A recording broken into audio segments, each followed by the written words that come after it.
Bonjour à tous et bienvenue sur boursicoté.com pour cette nouvelle analyse technique du CAC 40 en clôture avec une séance qui a confirmé le mouvement haussier qui avait été détecté vendredi, puisqu'après une ouverture sur un petit gap haussier, on est venu ici combler ce gap, on s'est appuyé sur la moyenne mobile 20 exponentielle et les cours ici ont continué leur mouvement haussier, cassant donc la zone des 6295 points, marquant un point haut à 6352,45 avec une clôture à 6333,59.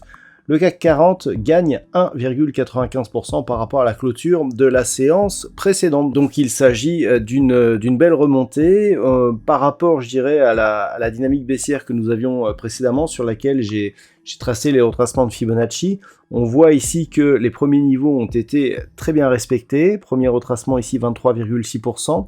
En cassant ce 23,6, on a un objectif de poursuite sur les 38,2%.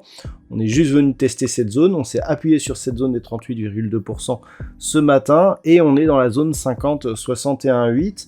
Et ce que nous pouvons constater, c'est que c'est la zone désormais entre 6380 ici et 6400 points, qui fait figure d'objectif pour totalement invalider ici cette dynamique baissière.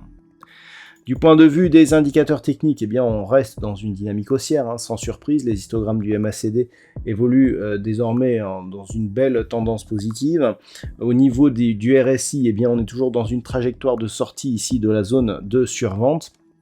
Et au niveau des volumes, on a des volumes supérieurs à la moyenne, et c'est l'élément, je dirais, qu'il manquait sur les bougies précédentes. C'est désormais chose faite. On accélère ici à la rupture du retracement à 38,2% de Fibonacci avec des volumes donc supérieurs à la moyenne par rapport aux 20 séances précédentes. Donc c'est un beau signal.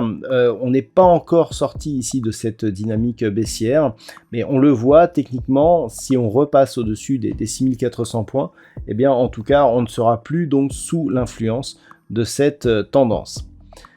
D'un point de vue macroéconomique, donc on est toujours ici, je dirais, dans un après-annonce des taux au niveau de la Banque Centrale Européenne. On est dans l'attente des chiffres de l'inflation du côté des États-Unis qui seront dévoilés demain. Et dans cette configuration, nous avons des valeurs qui réagissent d'une manière totalement différente par rapport justement à cet environnement. Alors parmi les plus fortes hausses, on retrouve l'industrie automobile et les bancaires. Alors on retrouve premier, donc Renault.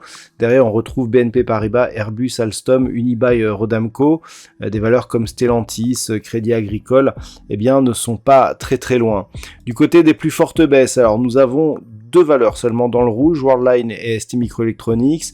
Et puis dans les plus faibles hausses, nous avons Téléperformance, Dassault Systèmes et Hermès. Donc on le voit, je dirais cette hausse favorise un petit peu certains secteurs, notamment les bancaires.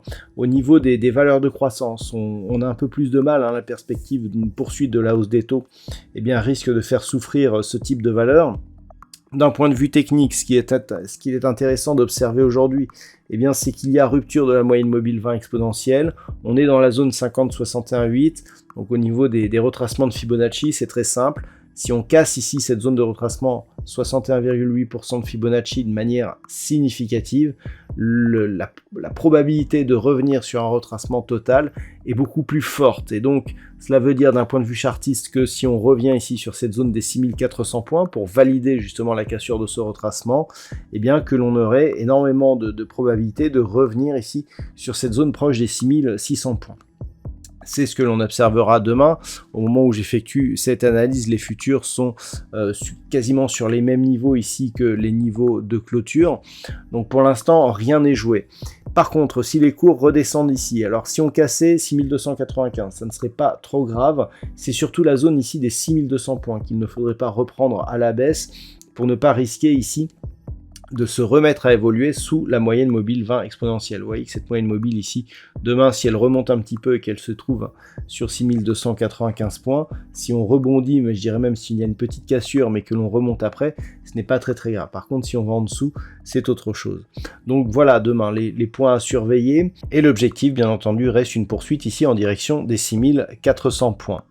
D'un point de vue statistique, alors la configuration change un petit peu. En fin de semaine dernière, je vous disais petite baisse et poursuite de la hausse. Donc là, c'est la poursuite de la hausse qui semble arriver plutôt que prévu. Alors, ça reste légèrement haussier, mais avec beaucoup moins de conviction que ce que nous avions vendredi. Donc, les statistiques nous indiquent que l'on pourrait ici arriver sur la zone des 6400 points. Et ensuite, eh bien, connaître des phases de hausse ou de baisse qui s'incluraient dans une dynamique, je dirais, assez neutre. Par contre, ça reste plutôt à prédominance haussière, donc pour cette semaine. Par contre, pour le début de la semaine prochaine, notamment, ça devient beaucoup plus fragile. Mais il n'y a pas encore de vrai signal de mouvement baissier, en tout cas au sens des statistiques. La probabilité va plutôt pour une poursuite, même légère, du mouvement haussier. Voilà donc ce que l'on peut dire sur l'analyse technique de CAC 40 pour ce soir. Je vous souhaite donc une bonne soirée. On se retrouve dès demain pour d'autres analyses techniques, toujours sur le site boursicoté.com.